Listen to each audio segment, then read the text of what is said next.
tey ñu nekk ci weeru septembre mën nañ wax ne at wi daanaka jeex na ba pare mais ba tey secteur bi ñu ngi continuer di jànkoonteel ay jafe-jafe depuis ba ñu arrêté li nga xamante ne moom moo di chantier yi. waaw Fatima maa ngi nuyu sama benn grand Malick Ndom suñu kilifa la moo ñu yar. ñu ngi koy ziar bu baax ginnaaw gis trop mais Fatima dëkk bi gars yi war nañu xoolaat ni ñuy taxawee de. sans prétention quoi.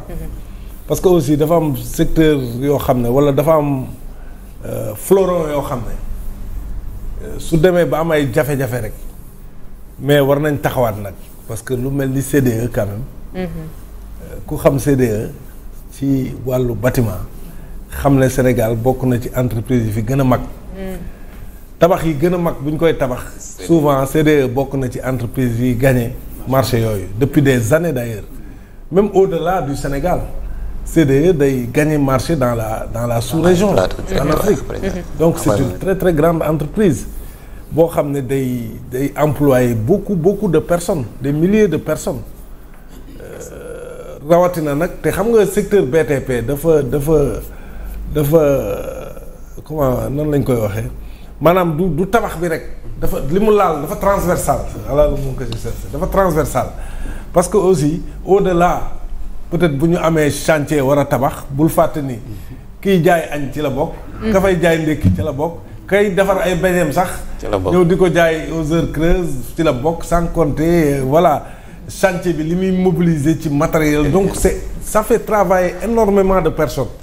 moo tax aussi ma jàpp ne gars yi bi ñu ñëwee aussi erreur la ñu ñëw rek arrêter tout loolu moom c'était une jàpp naa ne si c'était à refaire duñ ko def parce que loolu erreur bu rëy la il fallait laisser mu continuer mais ngay càmbar c'est ça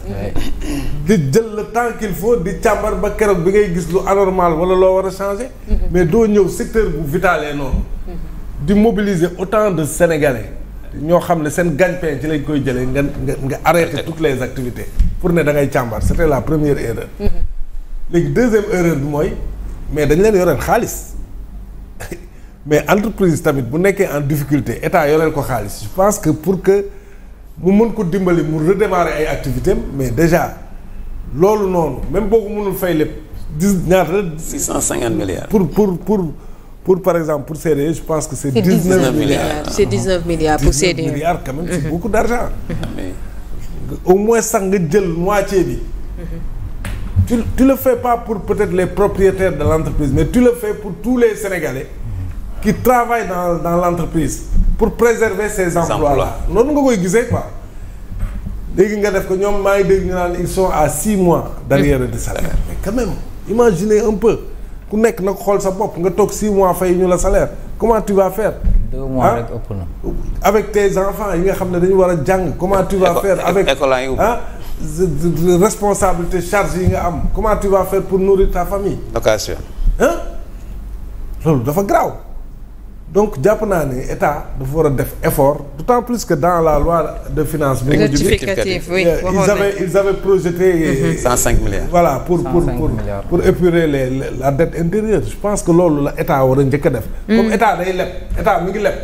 pour dundee mais ci li muy leb aussi na ci com jox gaay pour préserver des emplois je pense que ça aussi c'est plus vital c'est ça leneen li nag mooy chantier aussi mais dëkk tamit il faut mu am ay chantier parce que entreprise yi tamit ci chantier yi la ñuy mën a gagner pour pouvoir faire travailler leurs travailleurs mais si dans le pays il n'y a plus de chantier aussi ça c'est un problème aussi donc problème yi dafa bëri il faut ñu jéem a éponger la dette wala boog bu ñu ko mënul éponger ñu avancer ci xaalis ba nga xam ne entreprise yi mën a nooyi dinañ mën a nooyi tuuti jox seen liggéeykat yi ñu yoreel au moins la moitié li leen yoreel bu dee 6 mois la ñu jox leen 3 ou 4 mois ensuite il faut faire en sorte que les entreprises puissent travailler mooy ñu ubbi ay chantier xam nga je me rappelle président Wade bi mu fi ubbi chantier yi. ñu naan gas na fépp. non camp bi gas na fi yéen ko xam Moussa Niasse il a français il l'avait comparé à un rat quoi xam nga gas na fépp quoi. Donc mais je pense que loolu c'est important. Parce que ça fait travailler les Sénégalais. Aujourd'hui s'il n'y a pas de chantier. su fekkee ne parce que parce que entreprise yi tamit. c'est l'État qui les fait travailler. c'est ça même boo leen fayee. waaw te créé dañuy lekk loolu après voilà te entreprise bu amul liggéey. mais day séparé ak liggéeykatam yi. donc c'est aussi simple que ça donc état bi donc toute cette crise là boo xoolee ci état bi la état moo yoreel xaalis entreprise fayuñu leen. moo arrêté. état moom moo war a liggéeyloo entreprise yu mel ni CDE nga xam ne c'est de grosses entreprises. c'est les gros travaux les gros bâtiments wala ay tali wala ay xam nga yooyu c'est loolu chantier état la maintenant bu fekkee état liggéeyloowul ba pare yore xaalisu jàmbur tëdd ci mais entreprise day nërmeelu cela veut dire que sous peu peut-être que dinañ dàq ay liggéeykat yu bëri ndegam si c'est pas déjà fait donc pour man urgence la c'est une urgence pour l'État du Sénégal pour les gouvernants actuels ñu gestu le secteur du BTP qui mobilise plus de Sénégalais que par rapport aux autres secteurs ban secteur moo fi mën a mobiliser autant de travailleurs amul parce que BTP dafa transversal donc nit ñu bëri dañ ciy gis seen bopp donc loolu warul taxaw pour mu bañ a taxaw il faut que état bi am liggéey bu mu leen jox donc il faut des chantiers un état aussi c'est des chantiers gars yi tamit il faut ñu ubbi ay chantiers yoo xam ne dañ koy jox entreprise ñu mën ci am dara liggéeyloo Sénégalais yi loolu c'est primordial et ensuite il faut aussi tout faire pour que xaalis bu amee ñu jël une partie quand même ñi ñu yoreel ñu fay leen pour ñu mën a survivre mais malheureusement dans ce pays-là au lieu d'aider les entreprises moi j'ai l'impression que on les étouffe mais on étouffe les entreprises pour que ñu disparaître ñun waa presse ñu ngi nii c'est ça le drame la ñuy am benn contrat en bonne et due forme parce que c'est la presse malheureusement c'est la presse on dénonce le contrat on l'arrête unilatéralement même le directeur pour s'expliquer il a des difficultés parce que qu'est-ce qu'il explique parce que nee na le produit a besoin d'être vulgarisé pour que mu rentable la pression donc c'est une nécessité mu dem foofu ñu arrêté ko parce que simplement c'est Futurs Médias mais c'est scandaleux gars yi li ñuy def ci réew mi teguwul fenn ku ko waxul nag waxoo li nga war a wax nañ waxante dëgg nag loolu du dëgg du yoon mënoo jël dëgg ñi fi nekk nii ala kulli àll dañ fiy jóge donc il faut pas que ñu rey entreprise yi il faut pas que ñu priver les Sénégalais de boulot quand même li ñu leen doon xaare mooy ñu ñëw dëgëral liggéey yi fi am ba yokk ci yeneen liggéey mais mënuñu ñëw le peu qu'on a mais mais quand même c'est extraordinaire tu étouffes des entreprises de presse qui am contrat en bonne et due forme signé parce que ñii la nga ne on dénonce ça dans les réseaux sociaux et on arrête unilatéralement quand même mais yooyu c'est scandaleux ku ko dénoncé wul doo waxkatu dëgg waaw du affaire yi du ay gars yi nañ bàyyi affaire far tey wax dëgg ngir kii ñu tiim moom dëgg entreprise da nga ko fi fekk muy employé ay sénégalais yu nekk ay borom kër waaw nga ne tey entreprise yooyu yëpp dañuy disparaître au nom de quoi te yow sous peu da ngay jóge fii ñeneen ñoo fi ñëw parce que c'est inéluctable c'est comme ça. Une solution existe pour solder le passif et relancer le secteur du BTP président honorable Doudou Wade moom moo ko daal di bind. Il faut solder le passif et ouvrir des chantiers pour ces entreprises. Voilà c'est aussi amuñu nag dañu ay techniciens mais président xamoo ñun ban problème la ñu am. il faut solder le passif. Voilà et que l'État ouvre des chantiers pour ces entreprises. ñu def appel d'offres ñu gagner ñu dem liggéey le secteur du BTP. affaire yi amaat équilibre ñu mën a fay seen liggéeykat ñoom ñu mën a dugal seen kër pour que suba ñu mën ci jël impôt. mais impôt yow. ñu ngi koy teg bu ñu yorul dara foo jëlee impôt. ku fayeekuwul foo koy daggee. ñun ñii suñu salaire yi bu ñu fayeekoo dañ ñuy dagg. c'est ça waaye léegi bu ñu fayeekuwul fu état c'est un manque à gagner pour l'État. c'est ça donc l'État a intérêt à ce que l'économie marche que les gens travaillent. ba pare di joxe impôt comme ça keesu état mën a duun ñu mën ko investir ci ay chantiers. c'est comme ça que ça marche. est-ce que mën nañu xaar ay chantiers yu important président d'autant plus que le premier ministre a présenté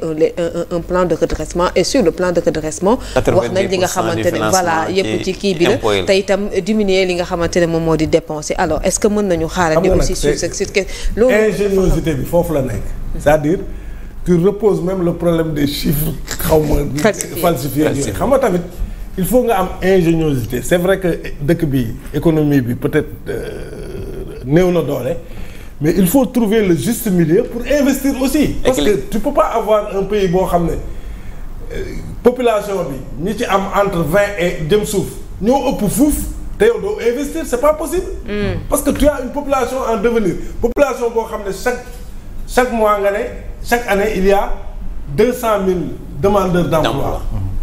Mais un pays comme ça boo dul investir mais tu t'étouffes. Avec ça tu donc quelles que soient les difficultés Fatima il faut trouver un fonds d'investissement. Mais investir ay 2 milliards yorul Sénégal de 2 milliards nee naa la des médias gi sax investir ko 2 milliards dafa tuuti waxatuma la ak dëkk. loolu moom il faut inverser ça il faut que ñu wuti xaalis il faut que ñuy investir investissement yooyu nag mooy ubbi chantier yi. mais chantier yooyu ci la entreprise yi mën a gagner pour leqaliku. xam nga Sénégal boo xoolee depuis les années 2000 boo xoolee vision économique bu Sénégal di demee c'est la vision économique de maître Abdoulaye Wade parce que boo xoolee Sénégal ñun problème bu ñu mës a am mooy xam nga état yu fi succédé surtout les états socialistes mooy amuñu woon les moyens de leur ambition par rapport ak fan laay jëlee xaalis pour mën a def ay projet infrastructure léegi c'est pourquoi Wade quand il est venu moom mooy indi partenariat public privé léegi partenariat public privé boobu boo xoolee moom mooy dox ba léegi moom la Macky Sall utiliser keneen ak keneen tu vois quelqu'un comme Samuel Sarr par exemple ci centrale bi ñu doon wax mais Samuel Sarr il a mobilisé près de 200 milliards 250 waaw près de 200 waaw léegi c'est tellement simple je pense que modèle économique boobu dañ ko war a continuer mooy tey par exemple tu peux aider xam nga par exemple tu aides les entreprises comme par exemple entreprise bu mel ni CDE tey tu veux construire une route tu demandes à une entreprise comme CDE d'aller chercher des fonds ki ma doon tudd sànq c'est ce qu'on avait fait avec lui au niveau de Ablaye Sylla c'est ce qu'on avait fait avec lui au niveau de Diamniadio maanaam il est allé chercher les fonds il a investi léegi après état bi di la fay donc je pense que état bi dañu amul vision économique il faut que ñu am une vision économique parce que état newul fay ay salaire u fonctionnaire moo koy doxal parce que fay salaire u fonctionnaire rek loolu mënul doxal benn réew waaye ils sont minoritaires parce que yow mënul